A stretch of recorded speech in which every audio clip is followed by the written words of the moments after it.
সংশোধিত ওয়াকফ আইনের প্রতিবাদ চলছে আর তাকে ঘিরে অশান্ত রয়েছে মুর্শিদাবাদ। সেই গত শুক্রবার থেকে অশান্তি চলছে, যেখানে রোষের কোপ থেকে কিন্তু বাদ পড়েনি শাসক দলের জনপ্রতিনিধিরাও। Introducing 7 Ocean, a lipstick that is absolutely you. 7 Ocean from the house of Kukumuni. ধীরে ধীরে 4 দিন পরে উপদ্রুত এলাকা ছন্দে ফিরতে শুরু করেছে, কিন্তু তা সত্ত্বেও শামশেরগঞ্জের বাড়িতে কিন্তু এখনো ফিরতে পারেননি ফরাক্কার তৃণমূল বিধায়ক মনিরুল ইসলাম। বাড়ির বাইরে একাধিক সিসি ক্যামেরা ভাঙচুর করা হয়েছে। থানার পাশের যে বাড়ি সেখানে তিনি ফিরতে এখনো পারেননি, কিন্তু সপরিবারে অন্য একটি বাড়িতে তিনি রয়েছেন। পরিস্থিতি আরেকটু স্বাভাবিক হলে ঘরে ফিরবেন, এমনটাই দাবি করছেন বিধায়ক।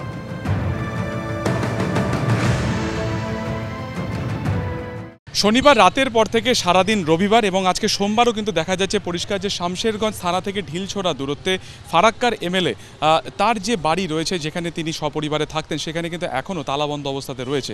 ঠিক যেখানে শুক্রবার দিনকে রাত্রে ভাঙচুরের ঘটনা ঘটে এবং তারপরে শনিবার দিনকে রাত্রেবেলাতেও সেখানে কিন্তু অগ্নিসংযোগের ঘটনা ঘটে এবং তারপর থেকেই কার্যত এখান থেকে সপরিবারে ফারাক্কার যিনি এমএলএ রয়েছেন মনিরুল ইসলাম তিনি কিন্তু এই বাড়িতে ছিলেন না এবং পরিষ্কার যেটা দেখা যাচ্ছে যে বাড়িতে কিন্তু এখনও তালাবন্ধ অবস্থাতে রয়েছে। কিছুক্ষণ আগে এখান থেকে জঙ্গিপুরের সাংসদ খলিলুর রহমান তিনি যখন যান, তাকে যখন প্রশ্ন করা হয়েছিল তিনি কিন্তু নো কমেন্টস, অর্থাৎ তিনি বাড়িতে যে ফারাক্কার এমএলএ নেই সেই ব্যাপারে কোনো মন্তব্যই করতে চাননি। পরিষ্কার যেটা দেখা যাচ্ছে যে এখনও তালাবন্ধ অবস্থাতে রয়েছে এবং এই যে বাড়ি যেখানে একই রকমভাবে রবিবার থেকে তালাবন্ধ অবস্থাতে ছিল, আজকেও কিন্তু দেখা যাচ্ছে যে ফারাক্কার এমএলএ এখানে কিন্তু ফিরতে পারছেন না। ক্যামেরায় অতনু কুণ্ডুর সঙ্গে সুকান্ত মুখোপাধ্যায়, এবিপি আনন্দ।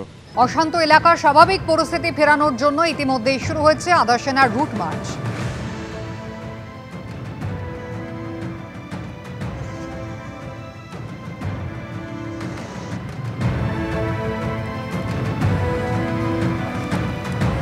আদালতের নির্দেশে কেন্দ্রীয় বাহিনী মোতায়েন হচ্ছে। মোট 17 কোম্পানি কেন্দ্রীয় বাহিনী রয়েছে। আগে থেকেই বিএসএফ কে দায়িত্ব দেওয়া হয়েছিল এলাকায় যাতে শান্তি স্থাপন করা যায়। রীতিমধ্যেই মুর্শিদাবাদের একাধিক জায়গায় আদা সেনা রুট মার্চ চালাচ্ছে।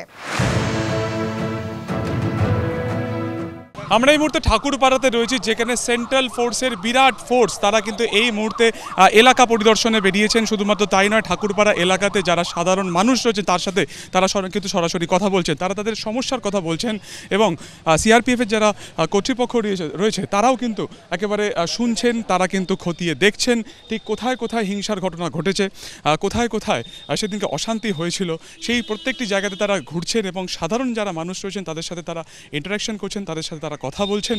তার পাশাপাশি একেবারে তাদের কনফিডেন্স বা তাদের আত্মবিশ্বাস ফেরানোর কাজও কিন্তু এই মুহূর্তে করা হচ্ছে। দেখা যাচ্ছে সেন্ট্রাল ফোর্সের একটা বিরাট বাহিনী যারা গতকাল একেবারে রাতে এই শামশেরগঞ্জ এলাকাতে ঢুকেছিল, তারা বিভিন্ন জায়গাতে এভাবেই কিন্তু ঘুরছেন এবং সেখানে প্রত্যেকটা যারা সাধারণ মানুষ রয়েছেন তাদের সাথে কিন্তু কথা বলছেন এবং ঠাকুর পাড়া থেকে শুরু করে শামশেরগঞ্জের বিভিন্ন যে জায়গা রয়েছে, হসপিটাল মোড়, অন্যদিকে রতনপুর মোড়, প্রত্যেকটি জায়গাতে তারা ঘুরছেন এবং একই রকমভাবে তারা কিন্তু কনফিডেন্স বিল্ড আপের চেষ্টা করছেন। ক্যামেরা অতনু কুণ্ডুর সঙ্গে সুকান্ত মুখোপাধ্যায়, এবিপি আনন্দ, ঠাকুরপাড়া।